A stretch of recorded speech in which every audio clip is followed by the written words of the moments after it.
The playoffs going to expand. Who are the best programs in the Big Ten in the next 3 to 5 years? You're going to know about all of that on today's episode of the Locked On Big Ten Squad. You're talking ball with the Big Ten Squad. From USC to Ohio State, from Michigan to Oregon, from Nebraska to Washington, it's the local experts of the Locked On Podcast Network bringing you scoops, breakdowns, and the most comprehensive preview of the upcoming Big Ten weekend. No hurt feelings and thin skin allowed. Squad up, you're part of the Big Ten Squad.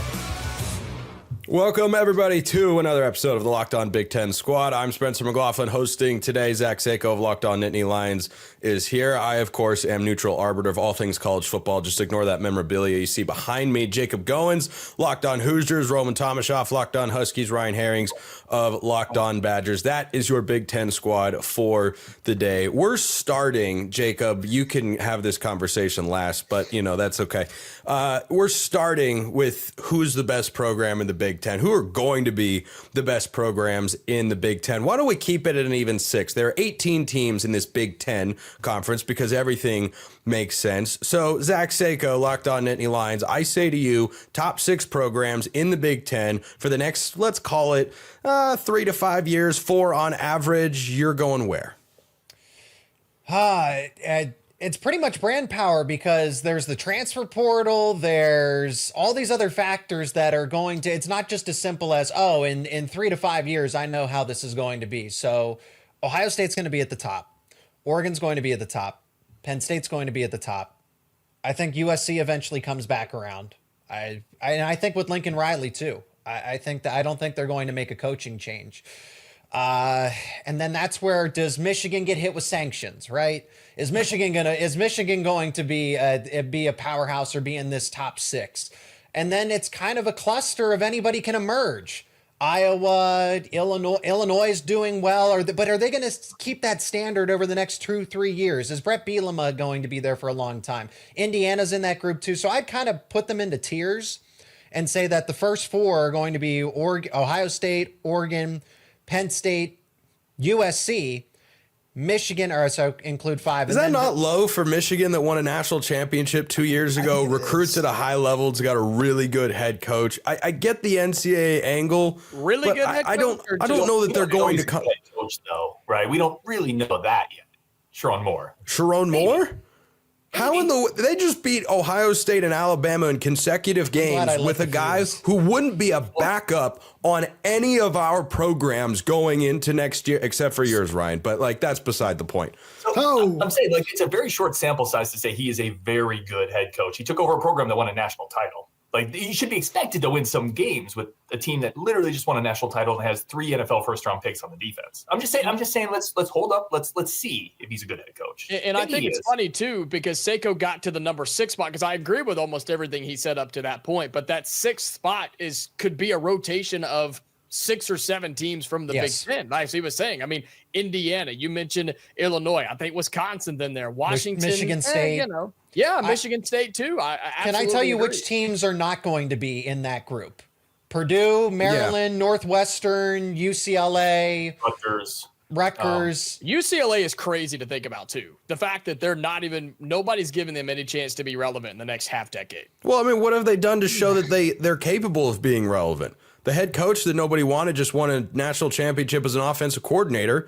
And then they missed a bowl game, and the guy's never even been a coordinator before. And he's already had to make a coordinator move. And, I mean, it might be a good one, bringing over your guy from Indiana, Jacob. But, I mean, with regards to UCLA, I've been as bullish as anyone on the anti-UCLA train from the moment that all kicked off. I haven't seen anything to change my opinion yet.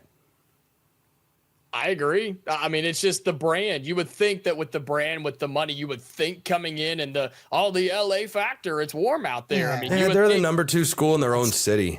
I totally as much agree. talent as they have in their backyard. They got blown out by Indiana, for goodness sake. I mean, how good could they be? It was the start of something big. Fresno State seems to be a better football program and in better shape than UCLA. Fresno State has beaten UCLA before, as recently as 2022.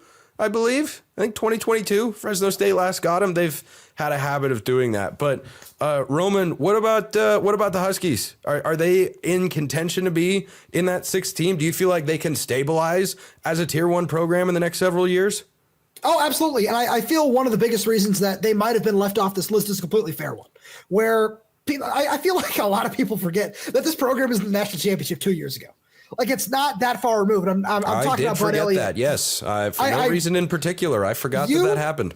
I'm stunned. You might have been one of the people that forgot. My short-term memory is just notably a problem. It appears to have kicked in a random instance here.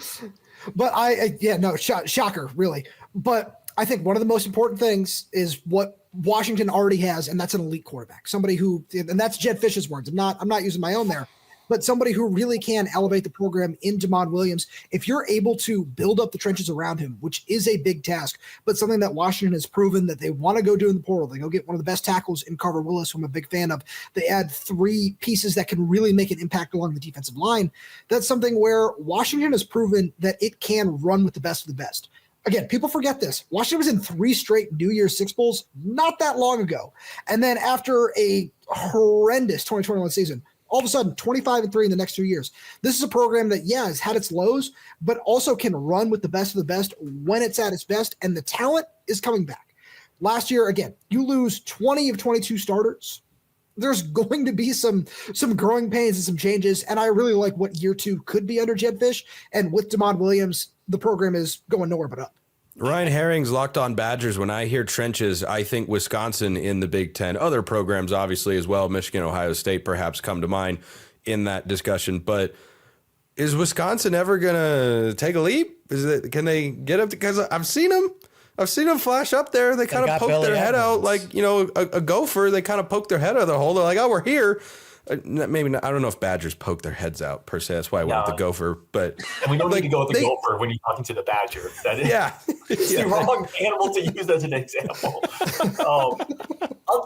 I think we got it pretty nailed down, and Roman can talk about it, and Jacob and I can talk about it. It's all about can one of our teams kind of like take that step up into that established tier? And quite frankly, the answer is probably not, because it hasn't happened ever. I mean, sure, Roman, you were in the national title for a couple years ago, and Jacob, this year was incredible for Indiana. But listen, before that, the Badgers hadn't missed a bowl game in 23 years, and ultimately, it's still that top tier, right? I mean, ultimately, it's still that top tier. It's going to be Ohio State, it's going to be Oregon, it's going to be Michigan, it's going to be Penn State. And then it's going to sort of be USC, which is like this good-looking friend that should be cooler than they are, but they're just awkward and weird. But eventually they'll get their stuff together because there's 5-star talent everywhere around them.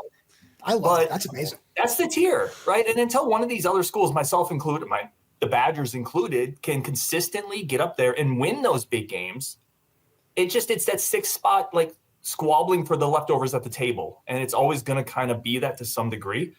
And that doesn't mean it's a bad thing necessarily. There's a very clear middle tier of the Big Ten. We talked about the low tier. Indiana's not in that. Washington's not in that. Wisconsin's not in that. Iowa, Nebraska. We're clearly above that tier. But you're talking the top tier of the Big Ten. It's pretty established, and I don't see any reason for that to change. The resources are what they are. Yes. I think that is what it is, unfortunately for me. But I don't see that changing in the next 5 years, because why would it? By the way. Yeah, go ahead, Jacob. I was going to say, I want to add to that, because while the 6th spot may be rotational, think about some of those top tier teams, whether it be a Michigan or a Penn State or heck, even an Oregon or Ohio State. Let's say for whatever reason, they have a down year. Then one of these other schools can absolutely take advantage of that, especially if this expansion thing comes to fruition with 4 guaranteed spots in a playoff, right? All it takes is for Michigan to have a 6-6 season like they just did, and a team like Indiana or Washington or Iowa or whoever the case may be can slide up, and then all of a sudden you've got 2 middle tier teams. And I know we're talking over a 3 to 5 year span here, but that's how the Big Ten works, because there are so many good teams in this conference. For the record, Michigan went 7-5 this year. Did you forget they won that game in the last week of the regular season, Jacob? No, I didn't forget. I didn't. Oh. Well, he doesn't. He shouldn't care because Indiana beat them. Why should he care? I quit too. I quit watching Michigan football after we won. I moved on from that. I don't know that I can blame you for that. By the way, Matt Sheehan of Locked On Spartans would like to chime in with this program. He didn't show up. Program assessment. He's not here today, nor is Mark Colkin of Locked On USC or Zach Anderson Yoxheimer from Locked On UCLA. But Sheehan would like to chime in defense of his Spartans. Quote, "Our club dodgeball team just 4-peated. Please consider that in your rankings." So I guess we didn't consider that. So coming up next, what we are going to consider is which programs in Tier 2 are best positions to make the jump and be on the back end of who we mostly agree are the top 4. That's next on the Locked On Big Ten Squad. First, a reminder, this episode brought to you by Roy. The future of college sports is here, and it's transparent. Before the Roy app, NIL negotiations often happen under the table, and fans didn't have a clear way to directly support the athletes they love. Now with Roy, you get to be a part of the change at whichever school you root for in this conference in the most transparent way possible. Roy, the NIL app, allows you to choose which player you want to support, decide how much to contribute, and receive exclusive content from the athletes that you back. The Roy app is giving fans control. No more uncertainty. Now you can provide transparent, impactful support and help shape the team and future of college sports with your contributions. Download the Roy app now from the App Store and start backing your Big Ten school today and the athletes the way they deserve, with transparency, trust, and a real impact. This is the future of college sports. Join it now by downloading Roy and supporting your favorite players. All right, so top 4 programs in the next 4 years in the Big Ten: Ohio State, Oregon, Penn State, Michigan. Any major disagreement amongst those 4? I think anyone that's not in the Big Ten is going to agree with that sort of assessment, but it's the next 2. Roman, make the case for how the Huskies make that jump. And in 3 years, we go, boy, Washington's a perennial Big Ten title contender. Spencer, it's the 2 things I just said in the first segment. It's quarterback play and trench play. You've got the quarterback. You have the building block. Jedd Fisch has said it time and time and time again, and we've seen it. DeMond Williams completed 78% of his passes over the course of his freshman year, over 80% in his 2 starts. That's crucial, especially in a time where I look around, not just the Big Ten, but I look around college football, and I can't say I'm overly excited about the state of quarterback play at this point in time. I think that there are some solid pieces for sure, but I think we're going to see some guys really separate themselves from the pack in 2025, and I legitimately believe that DeMond Williams will be among that group thanks to his athleticism, thanks to his arm talent, the ability to get the ball downfield, and I'm excited about that, but it all comes down to the play in the trenches. That's why we didn't see Washington win a game on the road this season. They did not win a single game away from Husky Stadium, even 5 miles down the road at Lumen Field. I was going to say CenturyLink, which it still and always will be, but they couldn't even do that. And to do that, you need to upgrade the front 7, you need to upgrade the trenches, and that's what they went out and did in the transfer portal this offseason.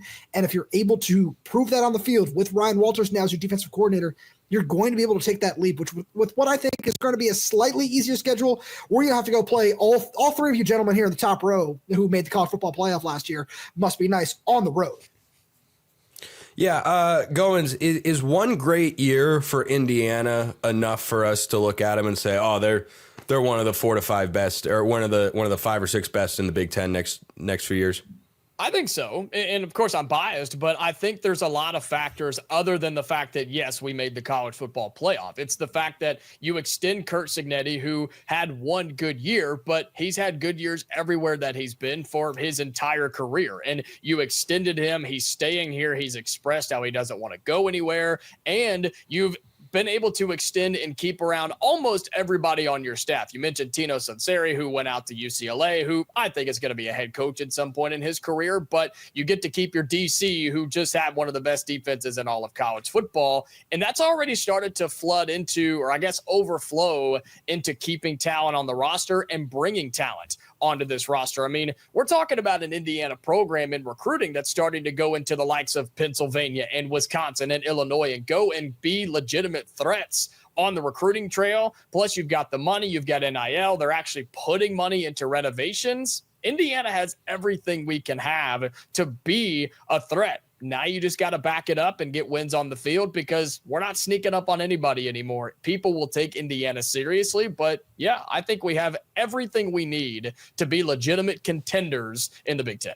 Jacob, are you telling me that the powers that be in Bloomington were unaware for the last 50 years that they needed to spend money to succeed in college football? Yes. They're just now coming to that realization. Okay, well, winning will do that. Winning will do that. And if we'd quit paying buyouts on coaches, we'd have a lot more money for football. If we'd quit paying basketball coaches to leave, I mean, we'd be just fine if we could get out of that. Yeah, buyout money is a lucrative business. There's something like $700 million that gets paid every single year to coaches that are not going to coach. But Zach Sako, James Franklin is coaching. He's going to continue coaching. And despite the rhetoric around him, he's actually pretty good at the coaching thing. Was a field goal game away from the national championship game this past season. So Penn State, I'd put him third behind Ohio State and Oregon next few years. And heck, I'd even be inclined perhaps to put him fourth behind Michigan if you're going with a long-term outlook, barring any, sanctions or whatever could come down from the NCAA on the Wolverines there. But can they jump up? Could they pass Oregon in the next couple of years?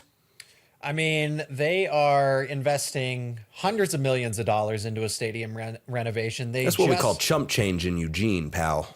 They just made Jim Knowles. They just made Jim Knowles the highest paid coordinator in all of college football, and it wasn't even close. So they gave him almost $1 million raise per season.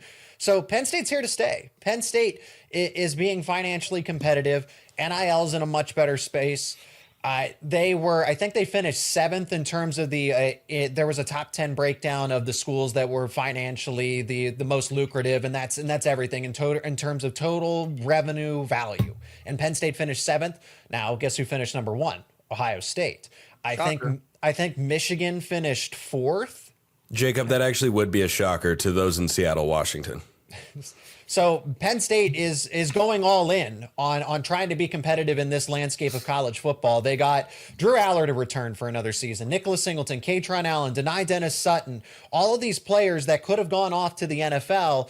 And there's revenue sharing involved, but they made it worth their while to come back. It's not just about passing. It's the same thing Ohio State did. Ohio State made sure that it paid. It made sure that the players that were with the program, that were veteran players, came back for another season and passed up on NFL contract money. And they're not just going to do that for no NIL at all. So Penn State certainly can be in the top 3. I expect them to at least can I guarantee that they'll be number 1 or number 2 every season over the next 5 years? Probably not, because Ohio State and Oregon exist, and USC and Michigan have the money too. They can. Where I'm surprised is why is Nebraska struggling so much? Because they are one of the schools that is most financially sound, and we consider them as an afterthought.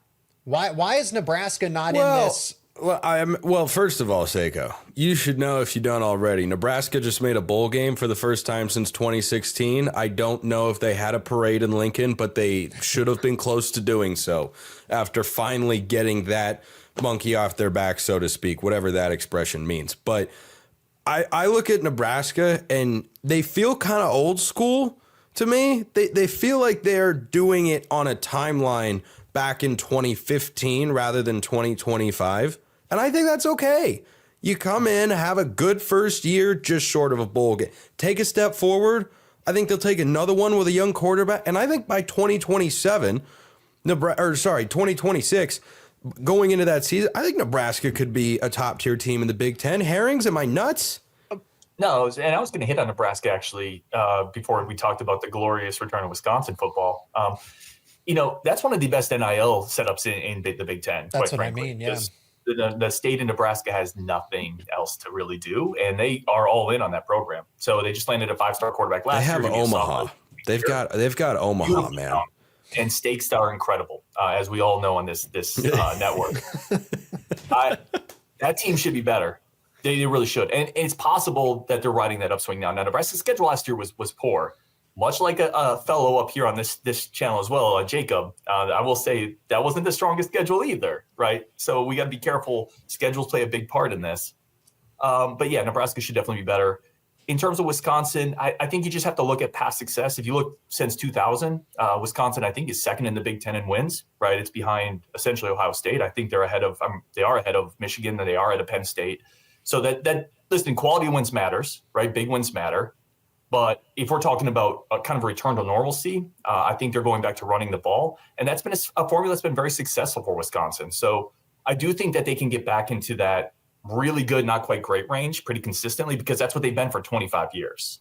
And it's not a lot to get back to that because they are able to recruit those trenches you talked about. They own the state of Wisconsin typically. But again, taking that next step, it's quarterback sense resources. And those are two areas that Wisconsin has struggled to get up to par with Oregon, Penn State, Michigan. And I don't know if those things change because there's not a magic formula to get there.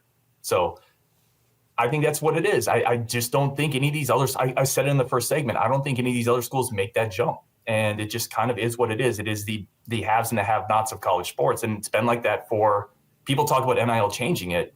Really hasn't changed that much for the most part. It's still the haves and the have-nots, and I don't see that changing.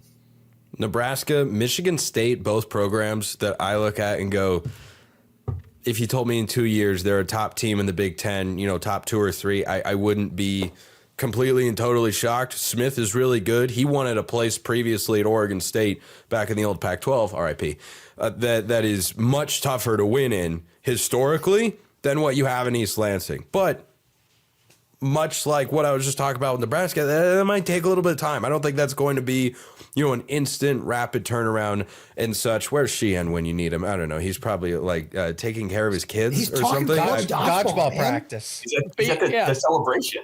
Yes, the celebration of the club dodgeball 4-peat championship. Yeah, how could I possibly have forgotten that? But hey, they could beat Purdue. I'm convinced.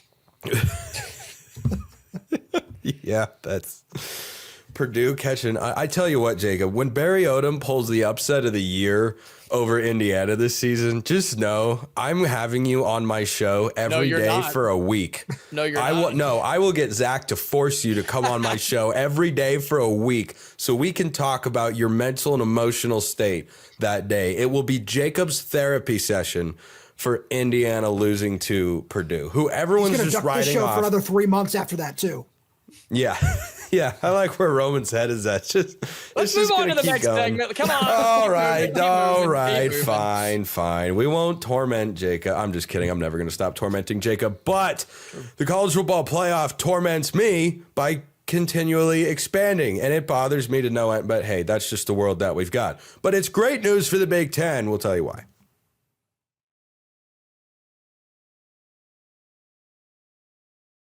All right, so everybody's good friend over at Yahoo Sports, Ross Dellinger, friend to us all, really, has reported that conversations are taking place this week to expand the playoff beginning in 2026.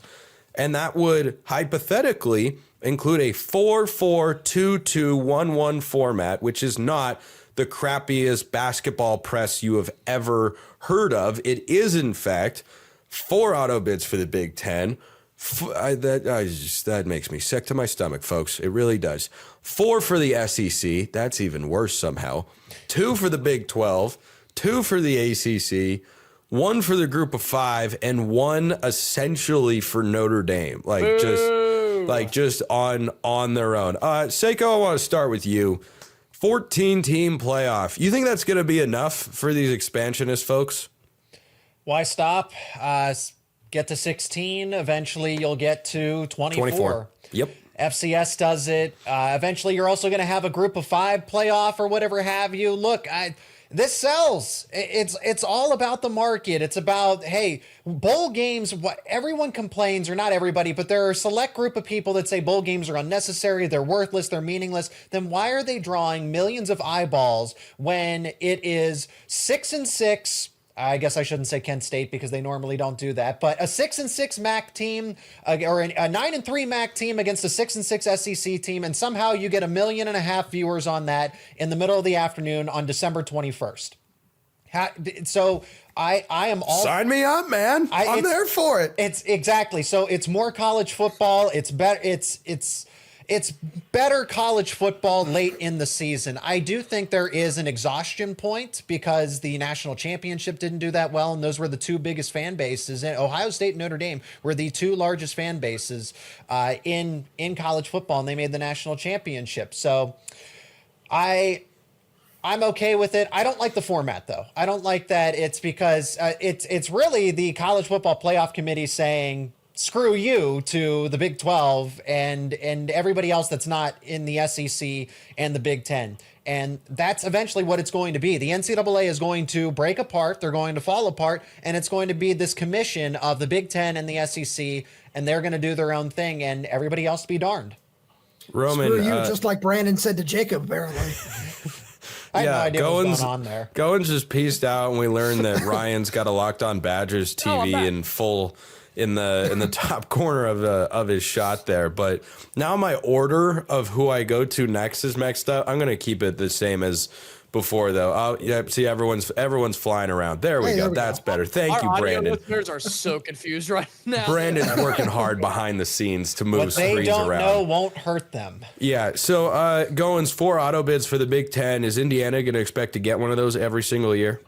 I wouldn't say every single year, but I actually did an episode on my channel this week on talking about if expansion helps Indiana, talking football and in terms of basketball too with the NCAA basketball tournament. And it benefits Indiana all the way around, because while we may not be in that upper echelon that we just talked about, I firmly believe that we should be competing to be right there in that 5th or 6th spot and flirting with that 4th spot if one of those teams drops out, right? Should we expect an 11-win season every year? No, that's absurd, especially in Bloomington for now. But yeah, I think we should at least expect to have a chance, right? And this at least gives you an idea down the stretch of what you have to do to make it to the postseason, rather than what it's been this entire time of, well, if you win these games and you make enough people happy and you kiss the right babies, you'll be just fine and maybe have a chance to make it if the playoff committee likes you enough. What the heck does that even mean, right? Now you'll at least have an idea of what you have. I don't know that that's how the language is written per se, but go on. I think it's word for word, actually. I've read it a couple of times. I don't understand the legalese of it all, but... Yeah, and that's how legality works. You just write it so confusing that people give up and just accept it. That's what the playoff committee did. And so I know that's what you do with terms and conditions on a computer screen. Yeah, you just click yes, accept, you scroll to the bottom, and yep. Yeah, that's what Apple does. Apple. And so for Indiana, yes, this will benefit us. We shouldn't expect to be one of those top 4 every year, but this will allow us, with everything we have going on, plus this new idea of expansion, to have a shot to make it every single year. Yeah, absolutely. Roman, 4 auto bids for the Big Ten and SEC each. Again, this is just reported at the time that we're recording this show. It's not officially, but I mean, if it gets to that point, you're feeling what exactly up there in Seattle? Well, the first thing is I'm feeling excited because that means no more hypotheticals for the SEC. It's time to actually show it on the field. There's no more 1,367-0 in the hypothetical matchups. But I like Jacob, I did the exact same thing, talking about what that could mean for Washington, where, like I talked about a little bit earlier, that Washington made, 3 straight New Year's 6 games in 2016, 2018. And in a format where when Washington is consistently at its best, producing like it can as a top tier program, you could be competing for one of those spots every single season when everything is going right, when you got a consistent coaching staff, which has been, obviously frustrating over the last 5 to 10 seasons up here. But it's one of those things where I'm really happy about what that could be for Washington. And Spencer, I feel like you'd agree with me in this. It's one of the reasons that USC, UCLA, Oregon, and Washington wanted to make this move to the Big Ten, because you can consistently be in that conversation. And, RIP Pac-12, again, you're not doing that in the Pac-12, which is really unfortunate. Like I think personally about 2022, when Washington went 10-2 in the regular season and missed out because of a couple of unfortunate early season losses in the Pac-12 championship, where all of a sudden, if they, things fall a little bit differently, you're playing USC or Utah in that, you're playing USC in that Pac-12 championship game, and things are just a little different now with an expanded playoff, which eventually it's going to get to 16. Let's be real about that. It's going to do nothing but continue to benefit those schools that consistently invest in their programs and stick around at the top year in and year out, and the money is just going to keep going up. That fourth SEC team is going to be 9-3 and get into the playoff because of that automatic bid over somebody that's 11-1 or another 10-2 Big Ten team. Here's what I'm seeing: a 9-3, and this could happen the other way. Well, hold on, Sako. 10-2 Big Ten would be one of the top 4. Show me a year where a 10-2, maybe there is one and I'm just not remembering it. When has a 10-2 Big Ten team not been one of the top 4 seeds in the conference at the end of the regular season? It could happen now. I think because of the conference expansion, you have 18 teams. That depends on how the schedules fall, right? I mean, depends on who's playing who. Yeah. Not in the past year, but I think when you have 18 teams that are playing different schedules, different non-conference schedules, you're going to have a situation where there might be a 5th place 10-2 team in the Big Ten or the SEC. But you're going to find that, the 4th, it's kind of like the NFL playoffs in a sense, where that 9-7 or that 9-8 division winner ends up getting a home game over the 13-4, the 14-3 Minnesota Vikings. But I like the NFL playoff system, and I talked about that on my show because, again, you know exactly what you have to do. You know what the standard is, and by the last month of the season, it's okay. We have to win these games. We need these teams to lose, and if you handle your business, you're in, rather than, okay, we played X amount of games. Let's see if they like us enough. Let's see if they put us in. Yeah, but not every record is the same in college football. That's why I think it. Yeah, I guess so. I guess it is from a conference, right? In terms of if it's in the Big Ten or if it's in the SEC. It's a good point, I guess. I just like to at least know somewhat of what you have to do other than, well, win your games and then we'll talk, right? The issue I have with the auto bids, and Herrings, I want to bring you in on this as the most senior member of this group, amazingly. I just well, in case the audio listeners were wondering if it was all just a bunch of young bucks out here, we got a wily veteran. You didn't have to call them out to the audio listeners. By the way, really quick, I'm just picturing these audio listeners now picturing me based on that description. I probably like this cantankerous guy with spectacles. No, our old cantankerous guy Mark is probably taking a nap right now or something. But like for the Big Ten and the SEC to have that many auto bids, what I don't like about it is the big games are just going to cease to matter for programs. Like, by the way, I'm fully against this, and I know that I said this earlier. I may have slightly misspoke. That Oregon stuff behind me is not random memorabilia. It's I'm very clear about my neutral arbiter stance of college football being on shaky ground and whatnot. Like, it's great for a program like Oregon because all Oregon's got to do is beat the teams who they're out recruiting and outspending every single year. All they have to do is beat them, and they're going to get in. And if you go to the schedule, take this past season. Yeah, they went 12-0, but in another year, if they'd lost to Ohio State, which they easily could have done even in that October 12th game in Eugene, and gone to Michigan and lost when the Wolverines are a better program, they're still going to get in the playoff automatically because all they do is go through and like, oh, well, we're outspending you, we got a better roster than you, and just go down the list. So that's what I don't like about it, is the big games in the regular season are now just going to be, it's like the NFL. When Mahomes and Allen go at it on Sunday night, yeah, it's fun. It's great. Who wins and loses? Doesn't matter. Well, I would just say, though, that you replace those big games in the regular season with big games in the playoffs now. You've just shifted where those games take place in the schedule. Like this was always, and that's fair. Like, that's a very fair perspective. But this was always going to happen when we shifted into this playoff scenario. And once you've done it, then I agree completely with, I think, Jacob or Roman, or maybe even Zach, you said it's going to get to 16. I think you all said it. Eventually, it's going to get there. I just wish it would get there. That's what's going to make the most sense. But this is great for programs like Wisconsin because there's several years, much like Washington, much like Penn State. I mean, Penn State definitely. There were several years where Wisconsin would have been in those types of scenarios, and now they can actually. I would argue this is not good for a school like Oregon, who is really more easily positioned to consistently be in that top 8 group, that top 6 group. This is great for schools like Wisconsin, where now they're going to get an opportunity to play in those moments. This is very much the baseball wild card scenario, where now teams are more engaged, fans are more engaged because your team still has a shot going down the stretch to be in the playoffs. I think it's great, quite frankly. Now, you're right. You will lose some regular season importance, but we were losing that anyway. Like, I think we already lost some of that. No, I don't like that we did that either. But it's true. Fair. Whether we've done it or not, it's already it's already happened. Yeah. So now let's get the best version of the playoffs because the playoffs are already here. Let's just go to a 68 team field. Let's make sure that Kennesaw State is sweating and in case people were wondering why Jacob got kicked out. Yeah, let's make sure that Kennesaw State is sweating over going 8-4 versus 9-3. There he goes. Because we want to make sure they can have access. All right, I think that's enough squatting for this week. Zach Sako, Locked On Nittany Lions. Ryan Herrings, Locked On Badgers. Jacob Goins, flying around in and out of Locked On Hoosiers. Roman Tomashoff of Locked On Seattle. Is that what it says on on your shirt there? Locked on Seattle. Oh, nice. Go Mariners. Big Mariners fan.